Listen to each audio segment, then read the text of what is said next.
Hello, ladies and gentlemen. Welcome back to the channel. Happy Saturday, everybody. Hope your day and your weekend are going very well so far. Got a new day, which of course means a new NBA player prop video to share with you guys. But first, as always, people, please make sure to go ahead and hit the subscribe button, hit that like button, and drop a comment down below. It helps the channel grow, and it really does mean a ton to us. With a new day comes some new opportunities to go ahead and make some money. I have 5 NBA player props to go ahead and share with you guys in today's NBA slate. But first, guys, before we dive into today's picks, let's go ahead and do a quick recap of how we did last night. And unfortunately, guys, we could not pull off the three-peat. We had hit our previous 2 Freaky Friday 5-leg parlays, and this week we just fell short. Again, it's been happening a lot lately where there's a 5-leg parlay, but unfortunately someone didn't play. In this case, it was Giannis Antetokounmpo did not play, so it cut us down to a 4-leg parlay, but it really didn't matter. 2 of the 4 legs did not hit. They were close misses. Scotty Barnes over 6.5 rebounds. He finished with 5 rebounds, and he did have plenty of opportunities to get more. It just was a close miss there. And then Jaime Jaquez Jr. over 9.5 points plus assists. He finished with 8 points plus assists. So again, he didn't miss by that much. But regardless, they are misses. So we did lose on last night's parlay. It's an unfortunate loss, but that is kind of what comes with the parlay game. They may be super profitable, but the regular hit rate on parlays is not very good. So today, we're going back to single bets. We haven't done a single bet video since like Tuesday. We've done 3 straight parlay vids. We're going to go ahead and do a single bet video today. All 5 picks are meant to be bet as single bets, but as always, guys, I'm just here to give you the information and give you the picks. You can obviously do whatever you want with the information and with the picks I provide. They're meant to be bet as single bets in today's video, but again, you do whatever you want, like an all-you-can-eat buffet with the picks. Absolutely no time to waste here, guys. Let's jump right into today's picks. We are jumping right into the outlier screen here, guys. Our first pick in today's slate comes from the Pacers-Lakers game, 4 p.m. tip-off. And I do apologize. I know today's video is coming out a little late in the day. I promise next week we'll be back to normal with the earlier release dates, with everything going on with the Super Bowl and everything. The videos have been coming out late all week long, so especially today, kind of doing some Super Bowl content and lost track of time. And so I do apologize. I know that we have some earlier games in today's slate. So again, next week, the timing of the videos will return to normal. But for today, you still have a couple hours to get this pick in before tip-off. But we're going Pascal Siakam over 24.5 points plus assists. We're getting that from -110 odds over on BetMGM. It is available on multiple sportsbooks for varying odds. As always, guys, make sure to go ahead and shop around for the best sportsbook odds available. Now, the recent data is pretty solid on the prop here for Siakam. The overall data is okay, not great. He's cashed the over in 8 of his last 10 games, an 80% hit rate. He's averaging 28 points plus assists per game over his last 10 games. Even when you look at the 2 misses that he had, one of them was a very narrow miss here back on January 23rd versus the Spurs. He had 18 points and 6 assists, just barely missed the line. And then another recent miss versus Portland, he had 16 points and 1 assist. Both of those instances, there was a blowout in those games, which caused him to not play as much, take as many shots, and etc. But again, 80% hit rate over the last 10 games. Pretty solid recent data here for Siakam. Like I said, the overall data, it's not fantastic. He has just a 48% hit rate on the year for this over. He's cashed in 24 out of 50 games, averaging 24.12 points plus assists per game this year for the Pacers. However, despite the overall data not being great, the head-to-head data is pretty solid. He's cashed the over in each of his previous 3 meetings against the Los Angeles Lakers dating back to last season. That is a 100% hit rate across their previous 3 meetings,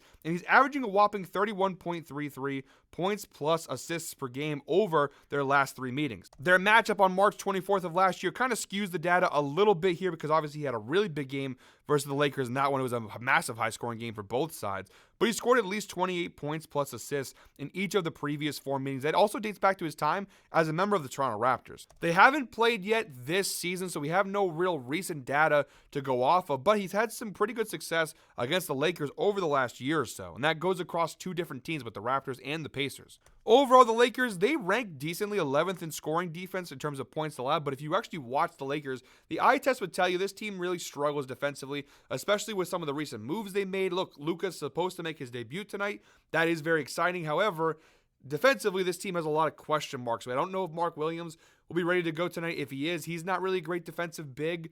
Luka Doncic, he hasn't played in a while. He also doesn't play defense. LeBron's defense is not great. Austin Reeves' defense isn't great. So defensively, the Lakers are kind of a mess. Offensively, they could be very special. But defensively, they're a little bit of a mess. And although they rank decently, even versus power forwards, you see 10th in points allowed, 12th in assists allowed. It doesn't really bother me too much. I still think Siakam should be able to get away with whatever he wants in this matchup. One last point before we move on to the next player prop. Miles Turner is out tonight for the Pacers. And honestly, although the sample size is small, when Siakam has played without Turner this year, the data has been pretty solid. You see, so far this year, he's played 4 games without Miles Turner, a 100% hit rate without Turner, averaging 29.75 points plus assists per game this year without Miles Turner. Even if you go ahead and stretch it out to his last 10 games without Miles Turner, and that's only 2 of those data points are with Toronto. The rest are with the Pacers. He's done pretty well. You see, actually, if you narrow it down just to 8 games without Miles Turner in his Pacers tenure, 7 out of 8 games he's cashed the over with a 1 narrow miss versus the Kings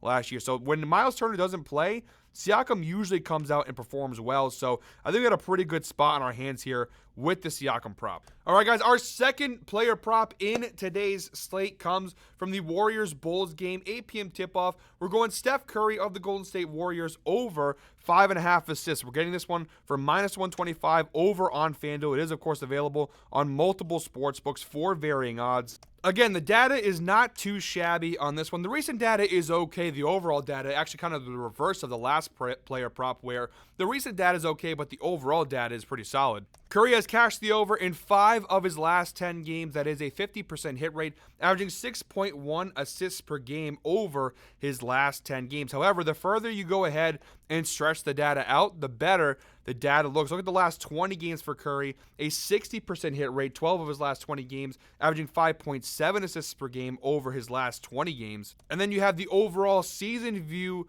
for Steph Curry, a 62% hit rate on the season. He's cashed in 26 out of 42 games, averaging 6.14 assists per game overall this year. So again, pretty decent data across the board here for Steph Curry. And from a head-to-head perspective, it's not too terrible either. Curry has cashed the over in 2 of his previous 3 meetings against the Chicago Bulls. That is a 67% hit rate, averaging 5.67 assists per game across the previous 3 meetings against the Chicago Bulls. They have played 1 time this year, back on January 23rd, less than a month ago, just a few weeks ago.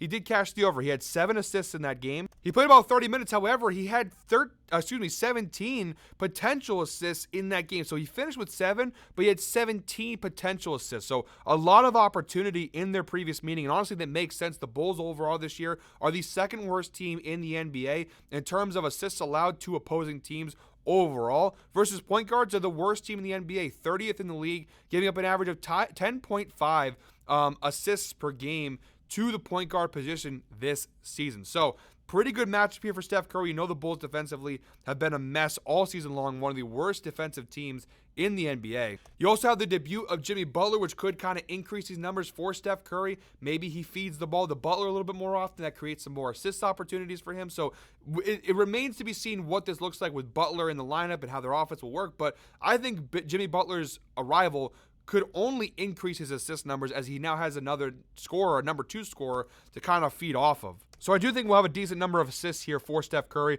We also have finally the insights provided by Outlier. Steph Curry has exceeded 5.5 assists in 11 of his last 13 games versus bottom 10 defenses for assists allowed. He's averaging 6.8 assists per game across his last 13 games versus bottom 10 defenses for assists allowed. That is an 85% hit rate. Really good numbers across the board here for Steph Curry. So I really like this for the second player prop in today's slate. By the way, guys, we got 3 player props left in today's video. Before we carry on, why don't you go ahead and comment down below who you think is winning the Super Bowl tomorrow? Obviously, the big game, Eagles, Chiefs. If you are still watching at this point in today's video, we thank you very much. We appreciate those who do watch all the way through. We put a lot of hard work into each and every single one of the videos we do here on Guy Boston Sports. So those who do watch all the way through and don't just jump to the pinned comment for the picks, I really do appreciate you guys. So if you are still watching, comment down below who you think is winning the Super Bowl tomorrow. Eagles, Chiefs. I think the Chiefs are going to win personally. I don't really want them to win, but I do think Kansas City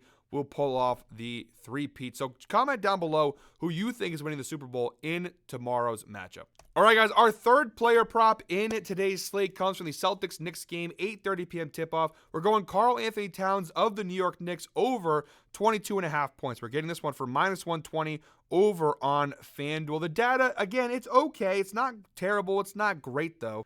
Looking at the last 10 games for Karl Anthony Towns, he's cashed the over in 5 of his last 10 games. That is a 50% hit rate, averaging 21 points per game over his last 10 games. Like I said, not terrible, but not great either. Overall this year, not bad. 57% hit rate on this over for Cat. He's cashed it in 26 out of 46 games this season, averaging 24.33 points per game overall this year. Now, from a head-to-head perspective, we don't have a ton to go off of.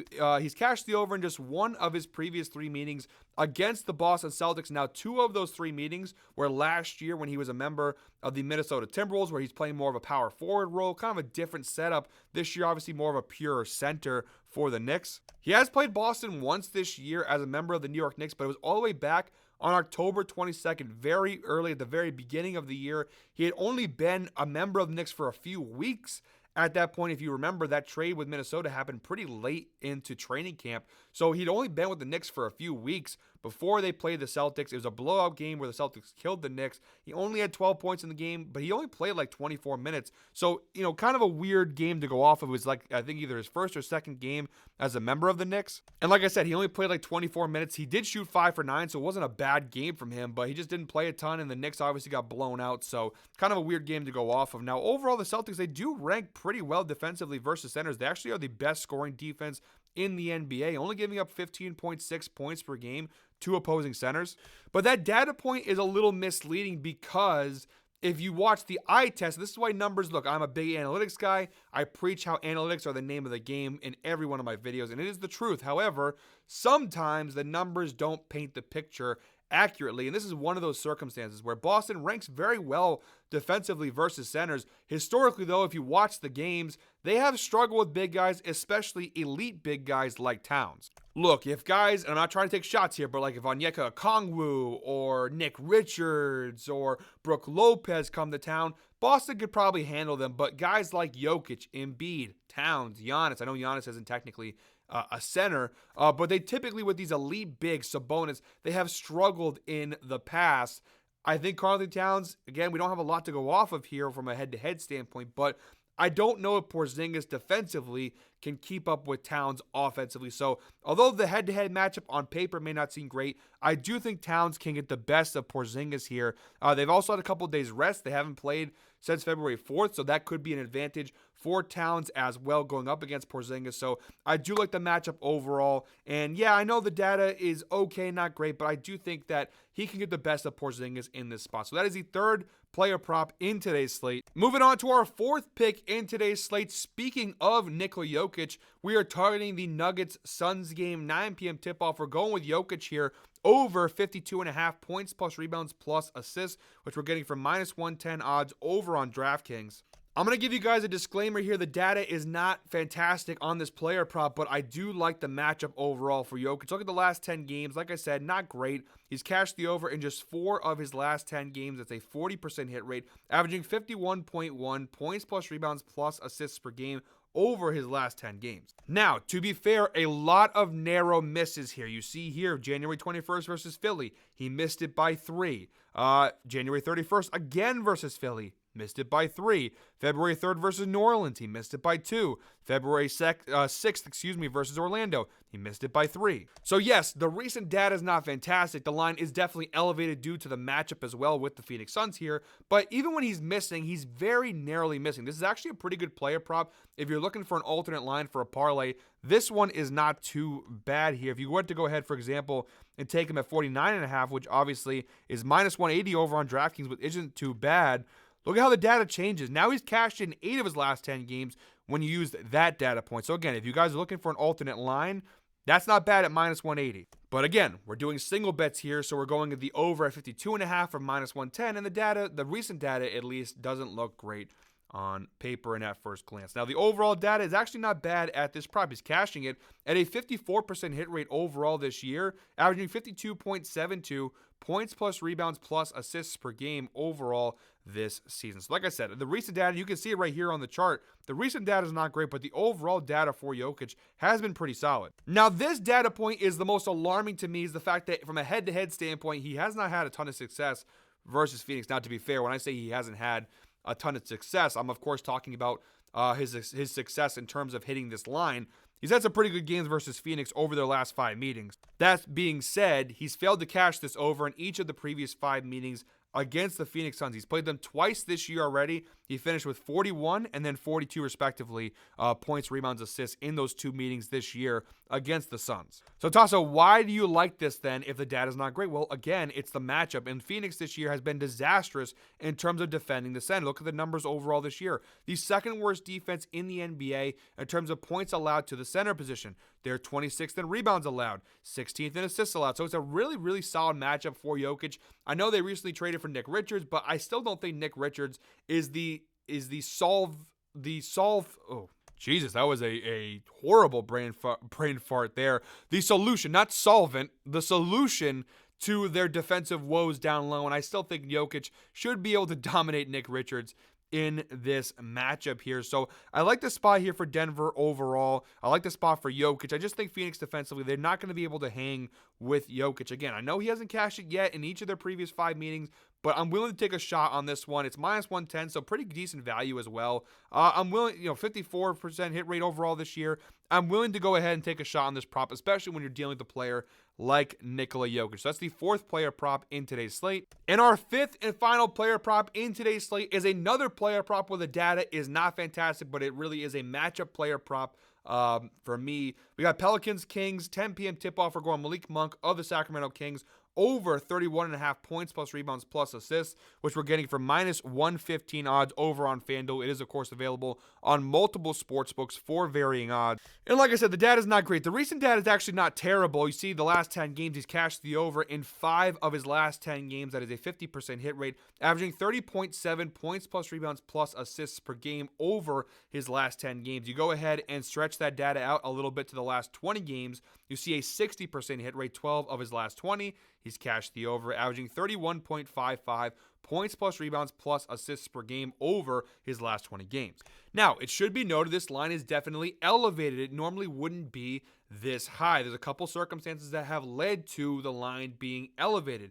Number one, obviously, is the matchup. New Orleans defensively struggle versus point guards. And although Malik Monk is not really a point guard, on this new look Kings team where they now have Levine and DeRozan and all these pieces, he is their point guard. He's their de facto point guard. Again, Malik Monk is by definition a shooting guard, but in this system, they're using him as their de facto point guard. And he is playing a healthy amount of minutes. Let's go ahead and narrow it down to the last 5 games, which, by the way, a 60% hit rate. He's averaging 29.6 points plus rebounds plus assists over his last 5 games with some pretty impressive performances here and there.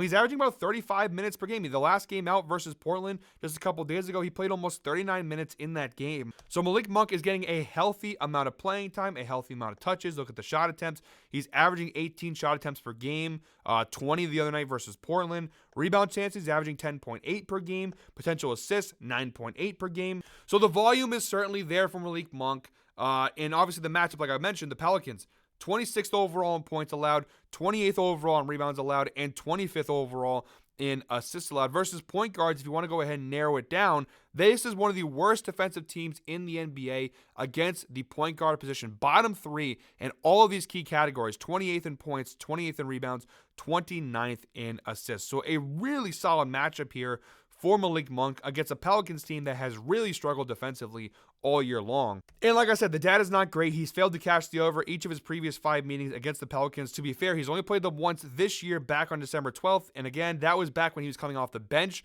pre-Mike Brown firing when they were using him as a 6th man. Since he's become a starter and since De'Aaron Fox has been gone, his role, his minutes, his usage has completely changed. So it's really hard to go off of this data here from a head-to-head perspective because his standing within this team is totally different than what it was even just a month ago. And again, looking at the data, it makes sense. A 40% hit rate on the year from Malik Monk. 17 out of 43 games, he's cashed the over, averaging 27.63 points plus rebounds plus assists per game overall this year. Look at the first half of this half season. A lot of red because his role was totally different. This is basically, all this green you're seeing is basically post Mike Brown firing. They fired him at the end of December. So, this Mavericks game is sort of the beginning of it.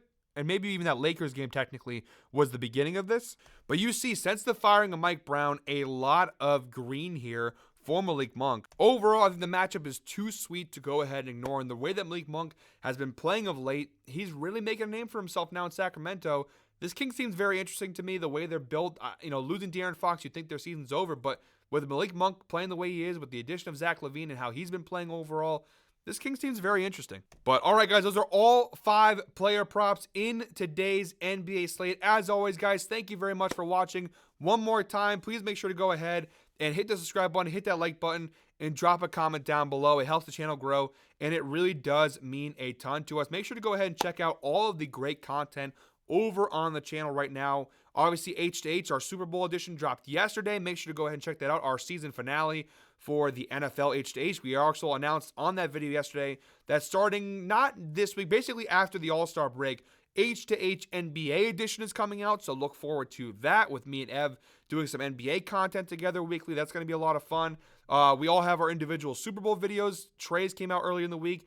Ev's dropped, I think, Thursday, and then mine drops later today, my individual game Super Bowl picks. So all the Super Bowl content you could possibly ask for from the trio of myself, Ev, and Trey, all on the channel, so you don't want to miss any of that. And again, make sure to comment down below who you're riding with in the Super Bowl tomorrow, who you think is going to win in the Super Bowl tomorrow, Chiefs or Eagles. Guys, no video for me tomorrow. I normally don't do videos on Sundays anyways, but obviously it being the Super Bowl, it's just another reason why I'm not going to do a video tomorrow. So I'll be back on Monday with another NBA player prop video. But until then, guys, I hope you're all winners. Enjoy your Super Bowl Sunday. Have lots of food. Enjoy the game. Enjoy the festivities. The commercials really aren't a commodity anymore because they released them all beforehand. But enjoy the halftime show. Enjoy everything with the Super Bowl. We'll see you back here on Monday. But until then, hope you're all winners, guys. Enjoy your weekend. Let's go ahead and make some money.